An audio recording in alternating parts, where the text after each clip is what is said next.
Hi friends, good morning. இப்போ என்ன recipe பார்க்க போகிறீங்கன்னா, வெண்பொங்கலும் தேங்காய் சட்னியும் பண்ணிடலாம். அதுக்கு ஃபஸ்ட்டு அரிசி எடுத்து நல்லா கழுவி வச்சுருக்கேன்.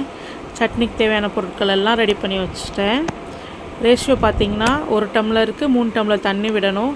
அதில் 3/4 டம்ளர் அரிசி, 1/4 டம்ளர் பாசிப்பருப்பு ஆட் பண்ணியிருக்கேன். நல்லா கழுவி எடுத்துகிட்டு தண்ணி விட்டாச்சு. இப்போ உப்பு போட்டுட்டு குக்கர் மூடி போட்டுட்டு நம்ம அடுப்பில் வச்சுக்கலாம். சைடில் பார்த்திங்கன்னா சட்னி செய்ய ஆரம்பிச்சிடலாம். அதுக்கு காரத்துக்கு தேவையான பச்சை மிளகா போட்டுக்கோங்க. பொட்டுக்கடலை ஆட் பண்ணியிருக்கேன். இப்போ தேங்காய் ஆட் பண்ணுறேன். அப்புறம் இஞ்சி ஆட் பண்ணுறேன். ஆட் பண்ணிவிட்டு கருவேப்பிலையும் இதிலேயே போட்டு ஆட் பண்ணி அரைக்கிறேன் ஃப்ரெண்ட்ஸ். நல்லாயிருக்கும், இந்த சட்னி ஃப்ளேவராக இருக்கும். இப்போ பார்த்திங்கன்னா உப்பு போட்டுக்கலாம். உப்பு போட்டுட்டு கொஞ்சம் தண்ணி விட்டு நல்லா அரைச்சி எடுத்துக்கிட்டேன் சட்னி.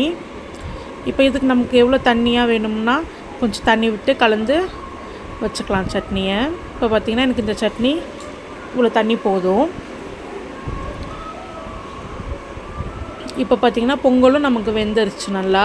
இதை நல்லா மசிச்சு விட்டுக்கலாம் கரண்டிலேயே. இப்போ பார்த்திங்கன்னா பொங்கலுக்கு தாளிச்சிடலாம். அடுப்பில் தாளித்து வச்சுட்டு 3 ஸ்பூன் நெய் விட்டுருக்கேன். இப்போ மிளகும் சீரகமும் ஆட் பண்ணிக்கிறேன். அது பொரிஞ்ச உடனே நல்லா இஞ்சும் பச்சை மிளகாயும் ஆட் பண்ணிக்கிறேன். நல்லா மிக்ஸ் பண்ணி விட்டுட்டு இந்த ஸ்டேஜில் முந்திரி ஆட் பண்ணிக்கிறேன். முந்திரி பொன்னிறமாகட்டும். நல்லா மிக்ஸ் பண்ணி விட்டுட்டு இப்போ பார்த்திங்கன்னா முந்திரி நல்லா பொன்னிறமாகிடுச்சு. இப்போ கருவேப்பிலை ஆட் பண்ணிக்கிறேன். ஆட் பண்ணிவிட்டு நல்லா மிக்ஸ் பண்ணி விடுறேன். இப்போ பார்த்திங்கன்னா நமக்கு பொங்கலுக்கு தேவையான தாளிப்பு ரெடி ஆயிடுச்சு. இப்போ அதே அடுப்பில் நம்ம செஞ்சு வச்ச பொங்கலை தூக்கி வச்சுக்கலாம்.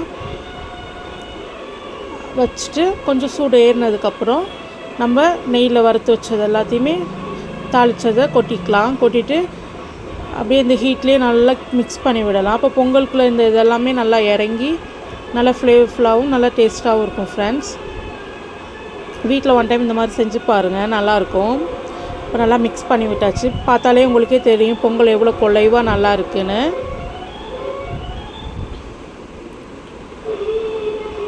இப்போ சட்னி தாளிச்சுக்கலாம் ஃப்ரெண்ட்ஸ். அடுப்பில் கொஞ்சம் கடலெண்ணெய் விட்டுருக்கேன். இப்போ கடுகு போட்டுட்டு கருவேப்பிலை போட்டிருக்கேன். இப்போ நமக்கு தாளிப்பு ரெடி ஆகிடுச்சு சட்னிக்கு. இப்போ நான் சட்னியில் மிக்ஸ் பண்ணிக்கிறேன். ஓகே ஃப்ரெண்ட்ஸ், இந்த வீடியோ உங்களுக்கு பிடிச்சிருந்தா லைக் பண்ணுங்கள், ஷேர் பண்ணுங்கள், சப்ஸ்கிரைப் பண்ணுங்கள். Thank you friends.